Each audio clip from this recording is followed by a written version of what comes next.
So I want you to just imagine waking up tomorrow morning. You throw off the covers, you're getting ready to start your day. Right, just a normal morning. Exactly. But when you go to reach for your coffee cup on the nightstand, your hand simply doesn't respond. Oh, wow. Yeah, or, you try to swing your legs out of bed, and one of them just feels like it's completely encased in lead. That's terrifying to even think about. It really is. The absolute simplest tasks like holding a fork, putting on a shirt, or even just walking across your living room, there's suddenly these monumental, almost insurmountable hurdles. Right, because the connection between your brain and your muscles just isn't working the way it used to. Yeah, exactly. It's like your own body feels like it's speaking a language you no longer understand. It is an incredibly frustrating and, well, a deeply isolating reality. And unfortunately, it's a reality for millions of people worldwide. Stroke is actually the leading cause of disability in the Western world. Yeah, and that's a huge statistic. It is. And when we talk about that specific type of disability, we're largely talking about something called hemiplegia. Okay, hemiplegia. Right, which is, the inability to perform meaningful everyday activities because one entire side of the body has been severely weakened or just completely paralyzed by the stroke. And that profound loss of autonomy, that sudden shift in how a person interacts with the physical world, that's exactly what we're focusing on today. Hmm. We are doing a deep dive into two really compelling sources that tackle this exact issue, but kind of from different angles. Yeah, we've got a great mix today. We really do. On one hand, we have this very accessible, encouraging blog post that breaks down a major medical breakthrough in stroke recovery for, a general audience. Right. And on the other hand, we have the heavyweight scientific evidence that actually backs up those claims. Yeah, the foundation of that blog post is a highly rigorous systematic review and meta-analysis. The real heavy hitter stuff. Yeah, exactly. For those who track the major publications in medical literature, this was published in the Archives of Physical Medicine and Rehabilitation. Which is a big deal. Huge deal. It's a highly prestigious international journal. It's the official journal of the American Congress of Rehabilitation Medicine. Oh, wow. Okay. And the research itself was led by Owen A. Howlett, alongside a team of experts from Trobe University, Bendigo Health, and the University of Sydney over in Australia. Awesome. So our mission for this deep dive is to figure out exactly how a specific type of technology, something called functional electrical stimulation, or FES for short, is being used to help stroke survivors regain their everyday independence. And it truly is a fascinating intersection of modern technology and human biology. Yeah, it really is. We're looking at how external electrical currents can actually help rebuild lost abilities, rewire the brain, and just get people back to living their daily lives on their own terms. Okay, let's unpack this, because I think when a lot of people hear the phrase electrical stimulation for muscles, their mind immediately jumps to a very specific kind of gimmicky place. Oh, I know exactly what you're going to say. Right. Like I'm thinking of those late night infomercials. Yes, the ab belts. Exactly. The abdominal belts where the actor is just sitting on the couch eating a bowl of popcorn while the machine is aggressively twitching their stomach muscles. Right, promising a six-pack with absolutely zero physical effort. Right. So is this what we are talking about for stroke rehabilitation? Just like passive, effortless zapping? I am incredibly glad you brought that up because that is the single most common misconception when people hear the term. I figured as much. But the answer is a resounding no. That infomercial image is what we call passive stimulation. Okay, passive. Yeah, the machine is doing all the work while the brain is completely disengaged. What we are talking about today is functional electrical stimulation. Functional. That seems like an important distinction. It is the entire distinction. That one word, functional, is the key to why this actually works in a clinical setting. So if the patient isn't just, lying on a massage table getting passively zapped while reading a magazine, what are they actually doing? Well, they're working hard. Like, is the physical therapist physically moving their paralyzed arm while the machine fires? Not exactly. With FES, surface electrodes are indeed placed on the skin over the paralyzed or severely weakened muscles. Okay. But the electricity is never delivered while the patient is just passive. It is delivered while the person is actively practicing a real, functional, everyday activity on their own. So they are actually trying to perform a real-world task. Exactly. They are actively trying to grasp an object, or reach out for a cup, or stand up from a chair, or even take a step. Oh, wow. And the electricity from the FES device is precisely timed to contract the specific muscle at the exact moment the person needs that muscle to fire in order to successfully complete the task. Oh, I see. So it's not replacing the human effort, it's assisting the effort in real time. But wait, how does the machine know when to fire? I mean, is the therapist just standing there with a remote control pushing a button every time the patient reaches for a cup? Sometimes the therapist does use a switch, yeah. Oh, really? Yeah, but the sources detail how the stimulation can be triggered in incredibly sophisticated ways, too. It can happen mechanically. Okay, like how? For example, imagine a patient practicing their walking. There might be a physical pressure switch placed on the bottom of their shoe. Oh, I see where this is going. Right. So the very moment their heel strikes the ground, the switch triggers the FES to stimulate the muscles that lift the toes. Which prevents them from tripping on their next step. Exactly. Wow. So the environment itself, the actual physical interaction with the floor, triggers the help exactly when it's needed. Precisely. Or, in even more advanced setups, it can be triggered physiologically. Physiologically. Yeah, this is where the machine actively monitors the electrical signals in the patient's muscle. When it detects that the patient's brain is trying to move the arm and the muscle reaches a certain very low baseline level of activity, the FES detects that intent. Wait, it can detect the intent to move? Yes, it senses that weak signal and instantly kicks in with a stronger electrical pulse to complete the full contraction. That is wild. It's almost like the technology is power steering for your body. Oh, that's a great way to put it. Right, like it's waiting for the brain to initiate the turn, and then it steps in to amplify the force so the wheels actually move. That is a phenomenal analogy. Yes, it's like power steering for the nervous system. Yeah. And, we have to recognize that this isn't just a quick 5-minute zap at the end of a therapy session either. I would assume not. No, the trials analyzed by the Australian team show that these FES sessions last anywhere from 20 minutes to over a full hour. Wow, a full hour of that. Yeah, and they run them several times a week, usually for a sustained period of 2 to 12 weeks. So we are talking about a massive dose of practice, like hours upon hours of repeating these functional movements over and over with that perfectly timed electrical assistance. Yes. The total dose of practice often reaches into the dozens of hours.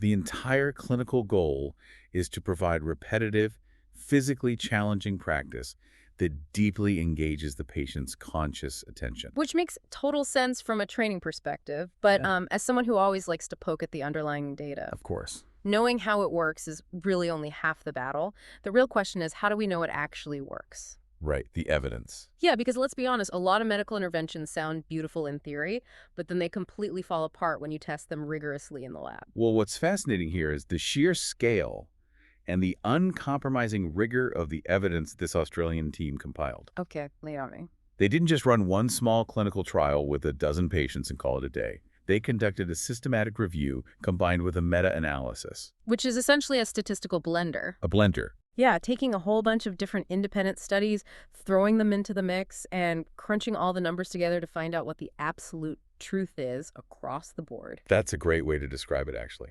Yeah, they went hunting for data. They systematically searched 6 major medical databases. Wow, 6. Yeah, including heavyweights like Medline, MBS, and the Cochrane Central Register of Controlled Trials. Okay, so the real rigorous ones. Exactly. They looked at literally every study published up to June 2014. And out of nearly 5,000 initial citations that they reviewed, they applied incredibly strict inclusion rules. So they whittled it down. They did. Only 18 trials made the final cut to be included in the blender. 18 trials out of 5,000. They were definitely not messing around with their standards. They couldn't afford to. To make the cut, they only included randomized or controlled trials involving adults who had survived a stroke. Okay. And crucially, where FES was explicitly used during the performance of an activity. Right, the functional part. Exactly. Yeah. And when you combine those 18 pristine trials, they encompass a total of 485 stroke patients. Okay, 485 patients is a very solid sample size to draw conclusions from. It really is. But I am looking at my notes here from the sources, and I have to put on my skeptic's hat for just a second. Go for it. The researchers use a couple of different established scales to rate the scientific quality of these 18 trials, right? Mm-hmm. They use something called the JDAD scale, where the trials scored an average of just 2.6 out of 5. Yes. And they use the PEDRO scale, that's the Physiotherapy Evidence Database scale, where the average score was 5.5 out of 10. That's correct. And on top of that, the researchers openly state in their paper that exactly 0% of the trials achieved double blinding. I mean, That sounds... yeah, looking at it from a pure science perspective, that sounds like a massive red flag, doesn't it? It is a very fair point to raise, and it highlights a fundamental, almost unavoidable challenge in rehabilitation research. Okay, how so? Well, in a perfect gold standard pharmaceutical trial, you give one group of patients the real experimental pill, and you give the control group a sugar pill. Right, a placebo. Exactly. Neither the doctor handing out the pills nor the patient taking them knows who got the real medication. Yeah. That is double blinding. Right. It ensures total objectivity. Right. It prevents the placebo effect from skewing the data, and it prevents the doctors from unconsciously favoring the treatment group. But I want you to step back for a moment and think about the physical reality of what we are discussing today. Okay.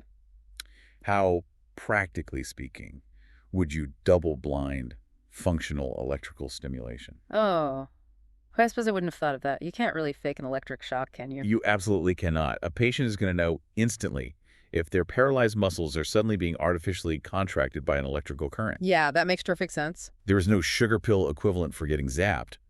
And the physical therapist who is attaching the electrodes and running the session is definitively going to know whether the machine is turned on or off. Obviously, yeah. You simply cannot blind the participants or the therapists to a physical intervention of this magnitude. Okay, that completely changes the context. So Yeah. those quality scores, the 2.6 out of 5, the 5.5 out of 10, they aren't low because the science is sloppy or the researchers were lazy. Not at all. They are mathematically capped at those scores because the physical nature of the intervention makes double blinding practically impossible to achieve. Precisely. It is a built-in risk of bias that the scientific community just has to accept in this specific field of study. That makes total sense. But despite that unavoidable limitation, the researchers still confidently classified these 18 trials as moderate to high quality overall. How did they justify that, though, if they lost all those points on blinding? Because of how rigorously the trials handled everything else. 94% of the trials used proper random allocation. Which means patients were assigned to treatment or control groups purely by chance. Exactly. Furthermore, 100% of the trials reported point estimates and variability. Okay, let's translate that last part for the listener. Point estimates and variability. Right. So in simple terms, the trials didn't just vaguely say, oh, the FES patients seem to get better. They didn't just eyeball it. No, they pinpointed exactly how much they improved mathematically. That's the point estimate. Got it. And they showed the full spread or range of those individual results across all the participants. That's the variability. Okay, I see. When 100% of your trials report that level of transparent, granular data, it makes the math highly reliable. They also maintain strict, well-documented control groups. So, within the recognized limits of physical therapy research, this is considered incredibly solid, credible science. It really is. That reality check is really helpful. We can't hold a physical therapy tool to the exact same testing mechanics as a blood pressure pill. Exactly. So, the methodology holds up, the science is valid, we can trust the blender. We can, which allows us to look at the actual clinical results with a high degree of confidence. Here's where it gets really interesting. We've established that the methodology of these 18 trials is rock solid. So when they finally put all 485 patients into that statistical blender, what did the actual scorecard look like? This is the best part. The meta-analysis basically set up two big comparisons. I see from the notes that the first comparison was FES stacked up against doing nothing at all, or, a placebo treatment. Right. And to measure the results across so many different trials, they used a statistical tool called a standardized mean difference. Which is often just referred to as an effect size, right? Yeah, exactly. For the first comparison, FES against no intervention or a placebo, they calculated an effect size of 0.40. Okay, and I'm looking at a secondary number here, a 95% confidence interval of 0.09 to 0.72. For those of you listening who don't spend your weekends reading statistics textbooks, can we translate that? Absolutely. The confidence interval is basically the researcher's margin of error. Right. They're saying, based on our math, we are 95% sure that the true real-world benefit falls somewhere between 0.09 and 0.72. The most important thing to notice there is that the entire range is above zero. It doesn't cross into the negative. Which means it's incredibly unlikely that the improvement was just a fluke or some statistical accident. Exactly. And in the language of statistics, an effect size of 0.40 is classified as a moderate benefit. Okay, moderate. Yeah, it tells us there is a clear, statistically significant improvement in a patient's overall activity level when using FES compared to just letting nature take its course. That makes a lot of sense. Doing something is usually better than doing nothing. Right, But the researchers didn't stop there, did they? They set up the ultimate showdown. they did. They compared FES not against doing nothing, but against actual, rigorous physical training alone. This is truly the critical comparison for modern medicine. If a stroke patient does 30 minutes of standard walking exercises compared to a patient doing the exact same 30 minutes of walking exercises while receiving functional electrical stimulation, What happens? right? Which group recovers more? So I'm looking at the numbers for this showdown, and the effect size jumps from 0.40 up to 0.56. Yes. That seems like a pretty significant leap. And the confidence interval is 0.21 to 0.92, so again, firmly in the positive, absolutely not a fluke. It is a massive revelation for rehabilitation. It unequivocally proves that FES beats active training alone. Wow. The patients who trained with the electrical assistance made measurably more progress than the patients who did the exact same physical training without it. So going back to our power steering analogy earlier, doing the physical work with the electrical assist is fundamentally better than just doing the work on your own. Absolutely. But wait, why? If the physical motion of the arm or the leg is exactly the same in both groups, why does the electricity make such a significantly bigger difference in the long run? Because of what is happening deep within the nervous system. The sources emphasize that FES isn't just about forcing the muscle to contract mechanically. By stimulating the muscle while the patient is actively, consciously trying to perform a task, FES is providing vital sensory and visual feedback directly back to the damaged brain. It's closing the loop. Yes, exactly. Let's break down the mechanics of neuroplasticity. The stroke has damaged the brain's ability to communicate with the arm. But the brain still tries. It's still sending the signal. Right. It sends a weak, broken signal down the nerve pathway trying to move the hand. The FES machine detects that weak signal and fires the muscle. The hand successfully moves. And then the magic happens on the return trip. Right. The patient's eyes see the hand move. The sensory nerves in the skin and the joints feel the hand move. And they send the message back. Exactly. They send a massive, triumphant message back up to the brain saying, yes, we did it. The hand moved just like you wanted. That's incredible. In neuroscience, there's a famous principle called Hebbian learning. Neurons that fire together wire together. Oh, I've heard that. So by forcing the successful physical outcome right at the exact moment the brain was trying to achieve it, it basically tricks the brain into reinforcing that damaged neural pathway. That repetitive successful loop is the engine of neuroplasticity. It keeps the patient psychologically engaged, it keeps the physical practice challenging, and it physically helps the brain rewire its circuitry around the damaged areas caused by the stroke. Wow. It's not just muscle training, it is quite literally brain training. That is absolutely incredible. It explains why the Australian team was so adamant in their recommendation that FES should be integrated into standard stroke rehabilitation. Absolutely. It's about fundamentally improving the ability to perform everyday activities by healing the communication breakdown. Yeah. But looking deeper at the data, it seems FES doesn't work equally well everywhere on the body, right? That's true. When we break down where it works best, there is a really striking discrepancy in the numbers. There is. The researchers performed what's called a subgroup analysis, where they separated all the data for upper limb training, so, the arms, hands, and shoulders, and compared it against lower limb training, the legs, ankles, and walking. And when you look at the upper limbs, they showed a large effect size of 0.69. That's a huge jump from the overall average. It is. But then when you look at the lower limbs, they measured the outcome a bit differently, didn't they? Right. They didn't just use an effect size. They looked at actual walking speed. And the data showed that FES only improved a patient's walking speed by 0.08 meters per second. Yes, with a confidence interval of 0.02 to 0.15 meters per second. So, what does this all mean? An effect size of 0.69 for the arm sounds fantastic, but 0.08 meters per second for the legs sounds, well, to be perfectly blunt, it sounds incredibly tiny. I get that, yeah. We are talking about less than 4 inches a second. Why in the world is that considered a clinical success? It is a great question, and it's where we have to translate dry statistical numbers into living, breathing clinical reality. Okay, help me understand. You are right. 0.08 meters per second sounds practically non-existent to someone without a mobility impairment.